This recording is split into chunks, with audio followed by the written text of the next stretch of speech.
নমস্কার বন্ধুরা, তোমরা সবাই কেমন আছো? আশা করি তোমরা সকলে খুব ভালো আছো। তাহলে আজকে আমি এনেছি তোমাদের জন্য অনেক পুরনো দিনের মৌরি পার্শ্বের রেসিপি। তাহলে চলো দেরি না করে রেসিপিটা দেখে নেওয়া যাক। এই দেখো, রেসিপি বানানোর জন্য এখানে অনেকগুলোই পার্শে মাছ নিয়েছি। এবার লবণ হলুদটা মাখিয়ে নেব।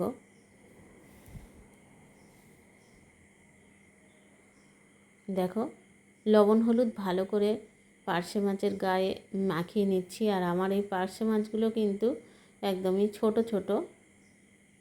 এবার এর জন্য একটা মশলা বানিয়ে নেব। তার জন্যে মৌরি পার্শে যেহেতু, তার জন্য 1 চামচ মৌরি নিয়েছি, কয়েকটা টুকরো আদা, একটু হলুদ সর্ষে নিলাম, আর 1 চামচ পোস্ত, আর 2টো কাঁচা লঙ্কা।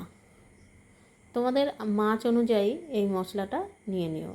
এবার প্রথমে চলে যাব আমি গ্যাসের ওভেনে। কড়াইতে কিছুটা তেল দিয়ে আমি তেলটা ভালো করে গরম হলে তারপরে মাছ দেবো। তার আগে কিন্তু আমি এখানে এই তেলের মধ্যে একটু লবণ দেব। বন্ধুরা, এই লবণ দেওয়ার কারণে কিন্তু মাছ কড়াই লাগে না। আর তেলটা কিন্তু খুব গরম করতে হয়, তাহলে মাছগুলো একদম কড়াই লাগে না, মাছগুলো আস্তভাবে উঠে আসে। আর মাছ কিন্তু খুব বেশি ভাজবে না, তাহলে মাছের স্বাদটাই নষ্ট হয়ে যায়।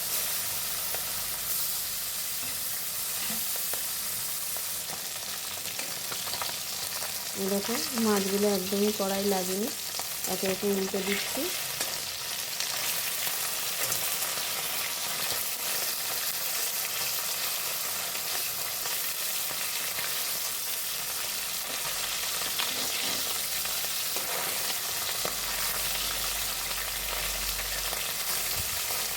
এই রেসিপিটা আমাদের কিন্তু দিদার হাতে খুব ভালো খেয়েছিলাম।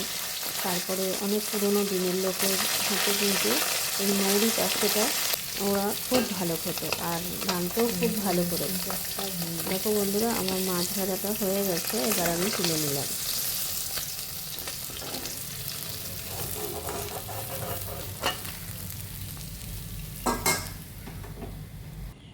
এবার এই তেলের মধ্যে একটা শুকনো লঙ্কা দিয়ে দিচ্ছি, আর মৌরি দিয়ে দিলাম 1 চামচ, আর দিলাম সামান্য কালো জিরে। এবার কটা কারি পাতা আমি দিয়ে দিলাম। বন্ধুরা, এটা অপশনাল, তোমরা না চাইলে এটা বাদ দিতে পারো। এবার 1 সেকেন্ড নাড়াচাড়া করে যে মশলাটা পেস্ট করেছিলাম, এটা আমি শিলনোড়াতেই বেটে নিয়েছিলাম। এটা দেখো আমি এই তেলের মধ্যে দিয়ে দিচ্ছি। আর বন্ধুরা, মাছটা কমের জন্য কিন্তু মশলাটাও কম নিয়েছি। তোমরা চাইলে কিন্তু মশলাটা বাড়িয়ে নিতে পারো, মাছ যদি বেশি থাকে। এবার দেখো, একটু লাল লঙ্কার গুঁড়ো দেবো, আর কিন্তু কিছুই দেবো না এখানে।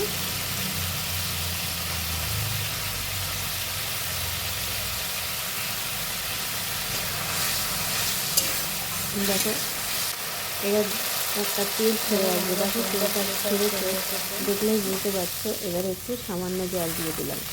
এবার সামান্য জল দিয়ে গ্রেভিটা একটু ফুটতে দেবো। এবার দিয়ে দিলাম পরিমাণ মতো লবণ আর হলুদ।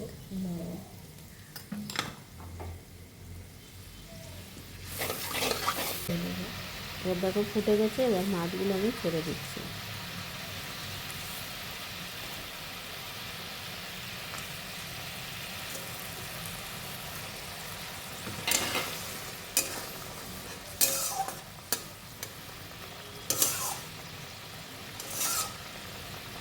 লেবুর রস, এবার দেখো বন্ধুরা, উপর থেকে একটু গন্ধরাজ লেবুর রস দিয়ে দিচ্ছি, তাতে ফ্লেভারটা খুব সুন্দর হবে।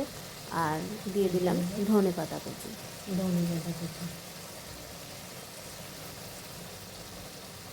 এবার পরিবেশন করার পালা। আমার রেসিপিটা কিন্তু একদমই কমপ্লিট হয়ে গেছে।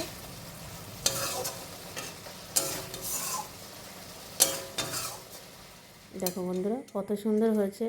আর খেতে, দেখতে যখন সুন্দর হয়েছে, খেতেও কিন্তু অসাধারণ হয়েছে।